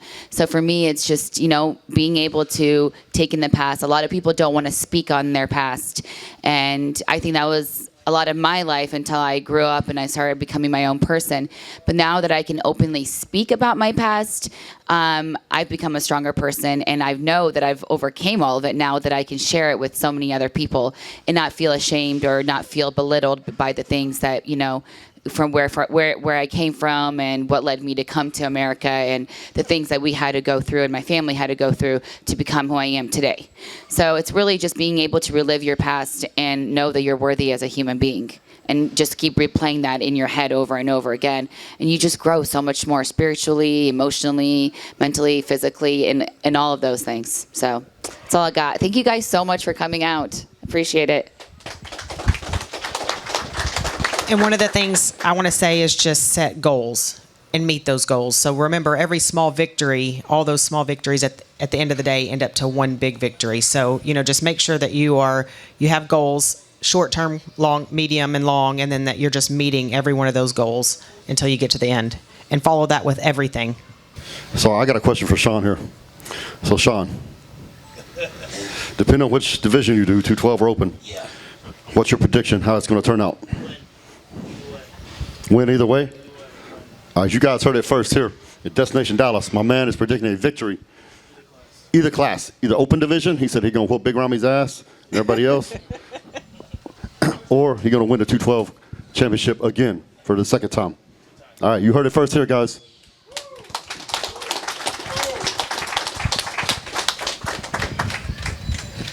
Any more questions? Don't be shy. So I got a question. So Michael, so what is the guiding core philosophy of Gasp and Better Bodies, and what inspired you to start Gasp?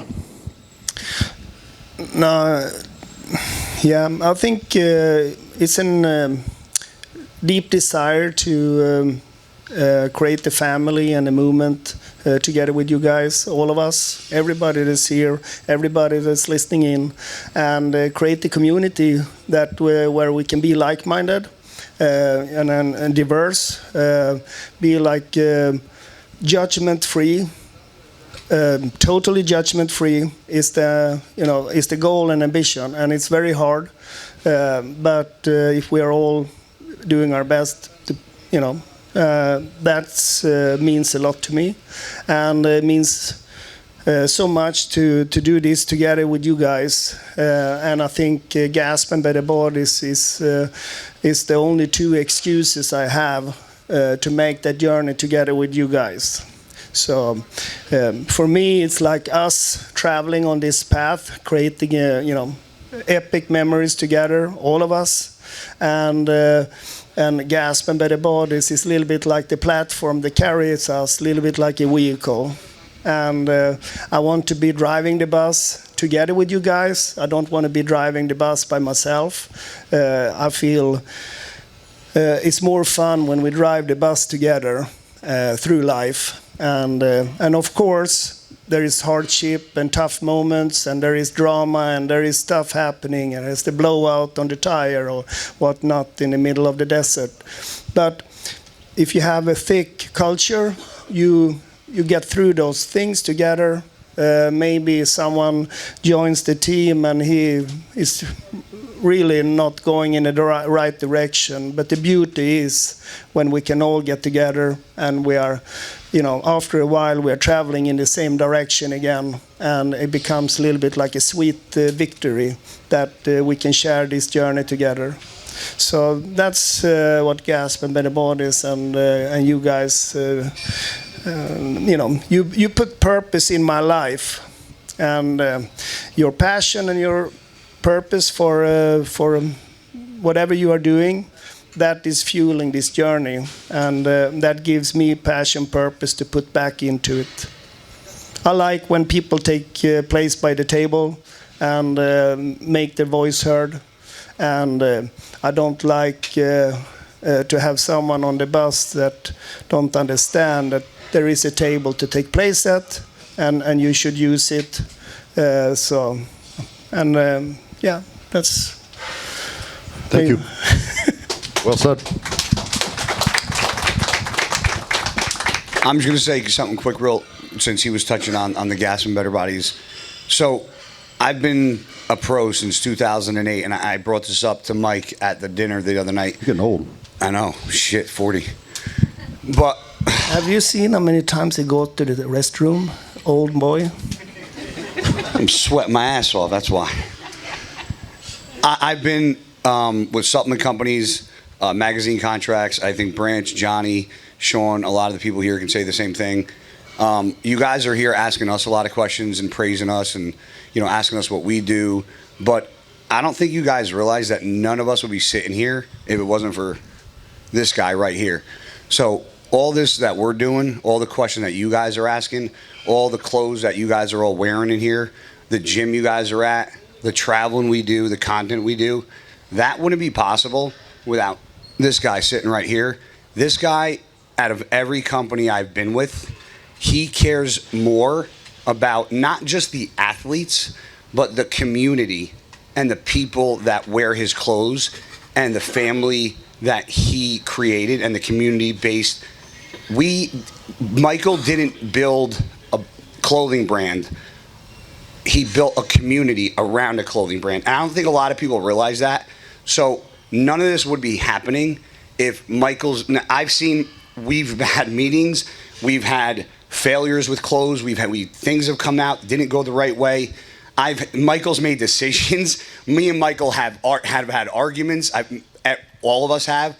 And sometimes we don't understand where Michael's going in the path. But no matter what, MJ always stays the course because of his vision. And if it wasn't for him, not one motherfucker would be sitting here having this entire week, going to Eagles Canyon, going to the Dallas Cowboy Stadium, going to Branches Range. So I think no matter what, the person that we need to praise out of this entire thing is this gentleman sitting to my left right here. So give it up for MJ for this entire thing.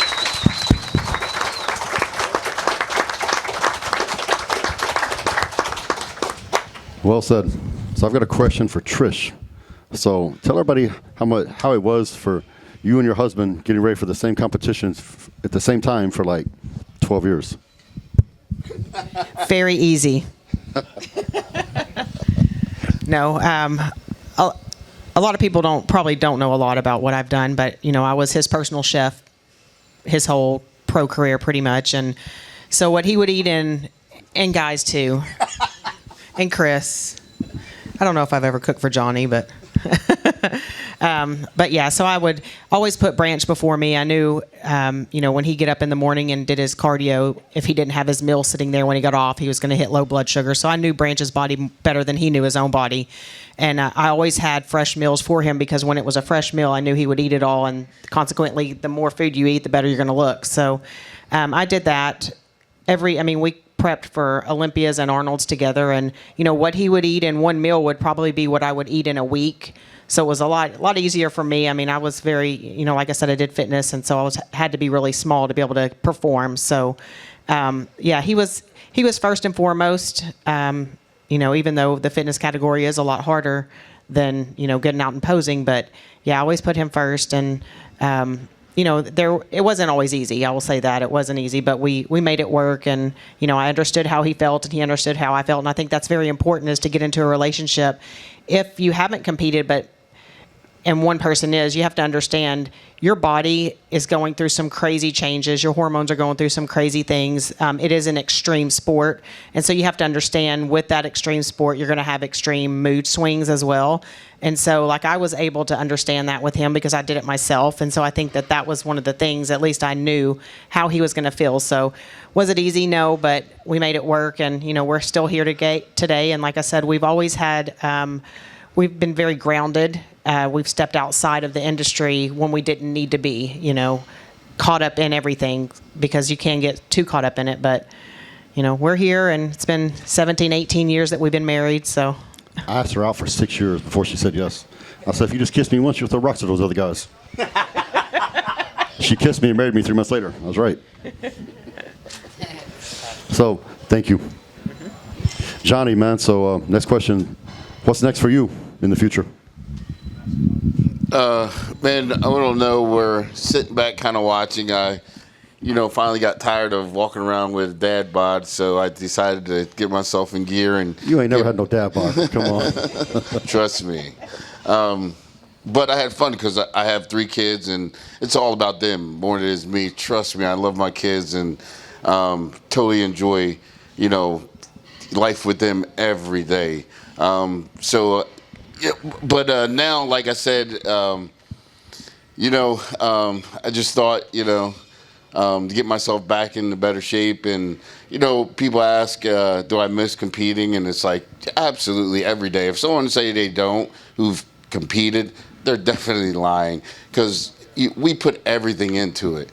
You know, I mean, sleep, eat, I mean, you know the phrases, all about it. So when it's done, that's part of your life, part of you that's missing, period. You know, and it never goes away. You know, everything I've done, people can talk about it, whether it's good or bad, but nobody can take it away from me, you know?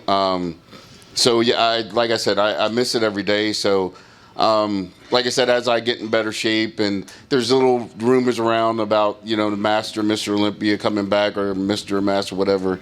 So if that happens, then, you know, hopefully I'll be in the right place. I am in my life. So hopefully physically I'll be and mentally in the right place to where I can pursue that. But on all honesty, the last couple of years I've been like kind of, you know, looking at the shows, looking around and stuff like that, and really getting the fever of maybe even just doing one for the, you know, because I can do it for me, you know, and I think I can do it. Well, I know I can do it because I still look good, but that's another point. Anyway, I usually say the stuff to myself, not out loud, but there's the mic, so you guys hear it too. Anyway, so I don't know. I'm thinking I have my show here in a few weeks, the Johnnie O Jackson Classic, which pray for me, y'all. I mean, just, you know, one little second in your prayers, just say, hey, you know, hey, God, just help Johnny get some attendees or some clients in the show, you know?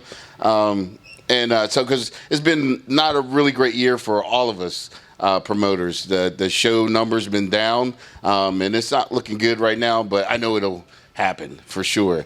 And if it don't, well, that too shall pass, and then I'll move on. But what I'm getting at is after that, then I can look at my schedule and see what's going on, and hopefully I'll just decide to come out and do a show next year in 2023. I mean, I'm teetering on it and stuff like that, so it may be possible.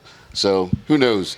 Only thing I know is, and being here all these years, and like I said earlier, it's been great to see how the company evolved, and looking at that, and looking at the success, and looking at the athletes and the success for the athletes, whether it's winning a show or just winning and seeing, you know, their Instagram posts where they did a PR in their lifting, or they made a difference in their physique, and winning in that way motivates you, and it definitely motivates me.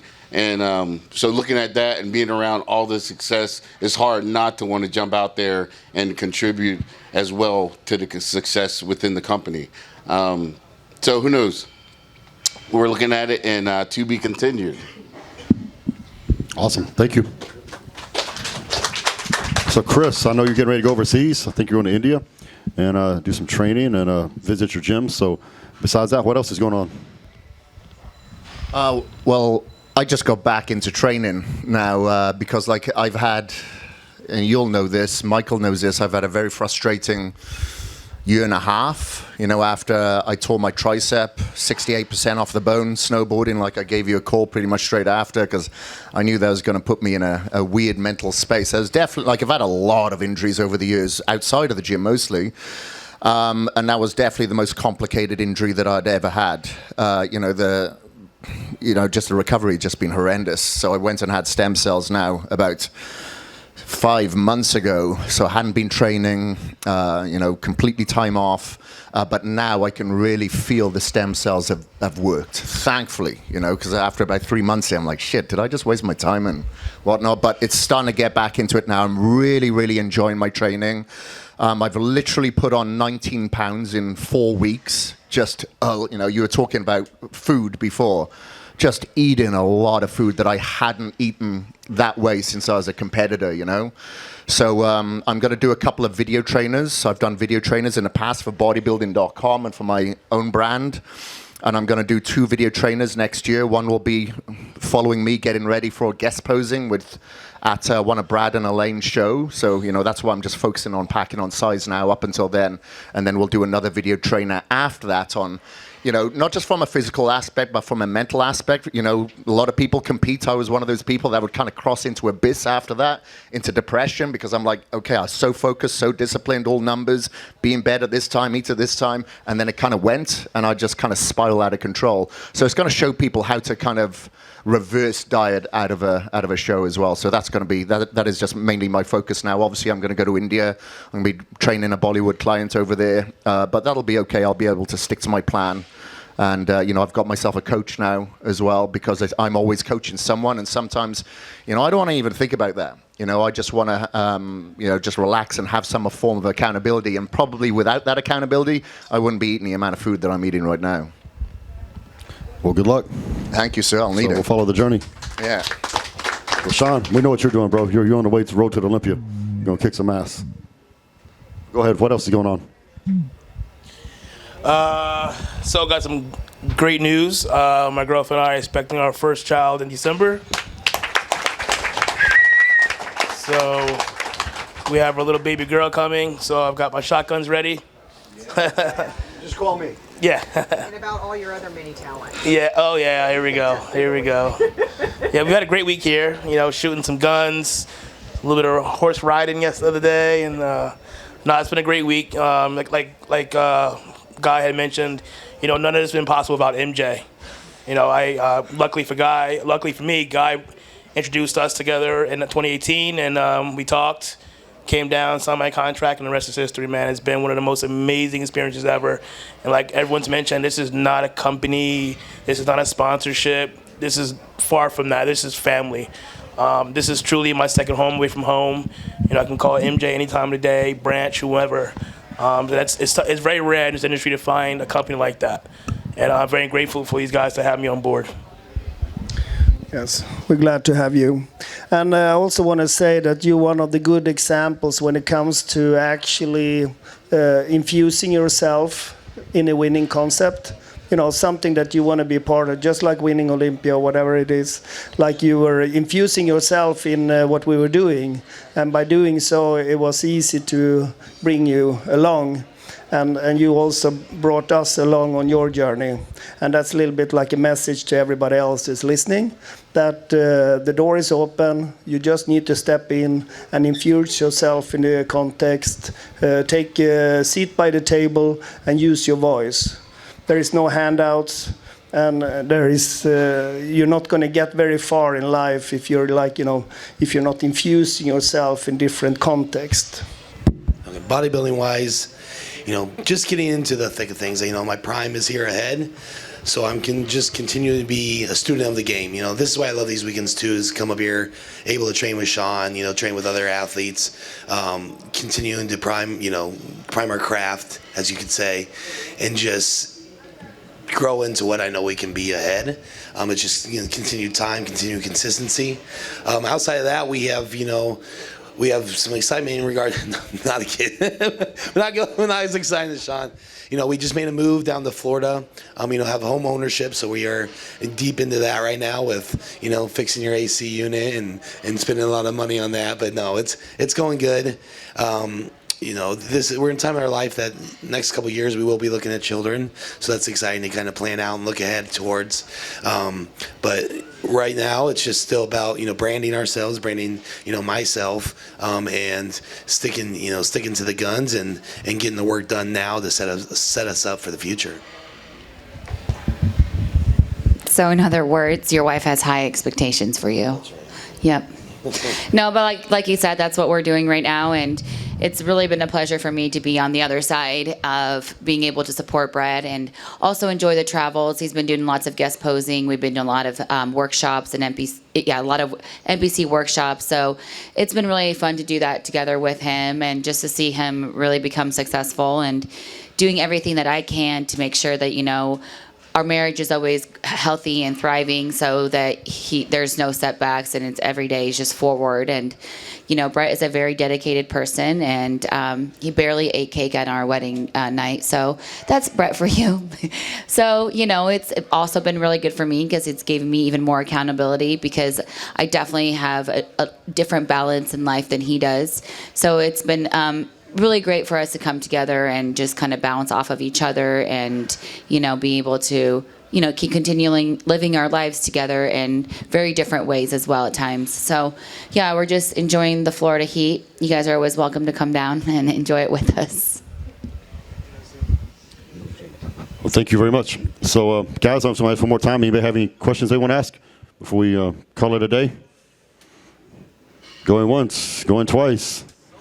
It's a wrap, guys. I want to thank everyone.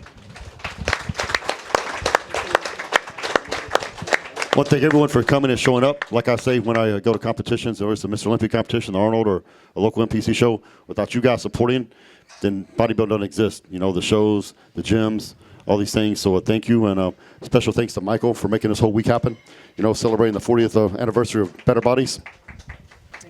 And without, like we said many times here today, none of this would be possible without you and your leadership and vision. So you've grown this thing from a regional brand in Northern Europe to a global brand. So well done. Thank you. Just want to say that it's a team effort. It's a family effort. And don't you ever forget that. It's not me doing this, it's us doing this. And without us, all of us, this wouldn't be possible. So thank you so much, guys. I couldn't do this without you guys. Thank you, Michael. One more thing, guys. We, as you follow us, we do Iron World tours all over the country. I know most of the guys on the panel here, guys and girls, have accompanied us on some of these Iron World tours. So we do them domestically in the States as well as internationally. So stay tuned and follow us. We got some big plans coming up in the future, especially for next year. So wherever you live at, stay tuned. And when we're in a gym near you, come by and say hello. Guys, thanks for coming. God bless you. See you next time.